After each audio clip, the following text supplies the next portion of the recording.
सांगली लोकसभा मतदारसंघात अनेक दिवसांपासून हा मतदारसंघ महाराष्ट्रात चर्चेत राहिलेला आहे आणि या संदर्भात काल तातडीने महाराष्ट्र प्रदेश काँग्रेस कमिटीचे प्रांताध्यक्ष आदरणीय बाळासाहेब नाना पटोलेजी आणि विधिमंडळाचे नेते आदरणीय बाळासाहेब थोरातजी यांनी आम्हाला तातडीने बोलवलं आणि काल त्यांच्याशी मी जिल्हाध्यक्ष विक्रमजी सावंत, पृथ्वीराजजी पाटील आणि आमच्या सगळ्यांच्या चर्चा सखोल नाना पटोले आणि थोरात साहेबांशी झाल्या।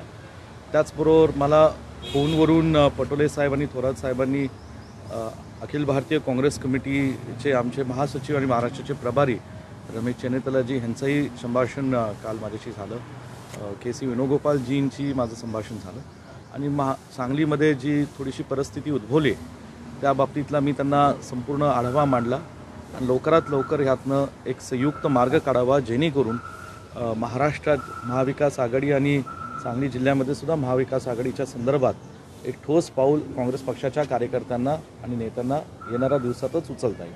नाही, काँग्रेस पक्षाचा AB फॉर्म भरलेला नाही, पण काँग्रेस पक्षाचा जो काही कुठल्याही पक्षाचा निवडणुकीच्या काळातला जेव्हा AB फॉर्म जोडला जातो हा शेवटच्या क्षणालाही देऊ शकला जातो आणि म्हणून 19 तारखेपर्यंत 3 वाजेपर्यंत मुदत आहे।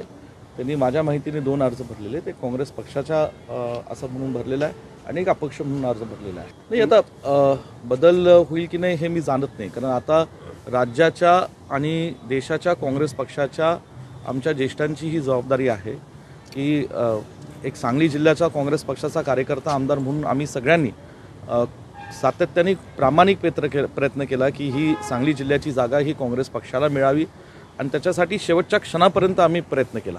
मी राज्याच्या नेत्यांनी सुद्धा आम्हाला साथ दिली, देशाच्या नेत्यांनी आम्हाला साथ दिली, परंतु जी काही परिस्थिती सांगलीच्या जागेबाबतीत घडली हे आपण त्याला सगळे साक्षीदार आहेत। पुन्हा काही मी त्याची पुनरावृत्ती करत नाही आणि महाविकास आघाडी आता अबाधित महाराष्ट्रात राहिली पाहिजे।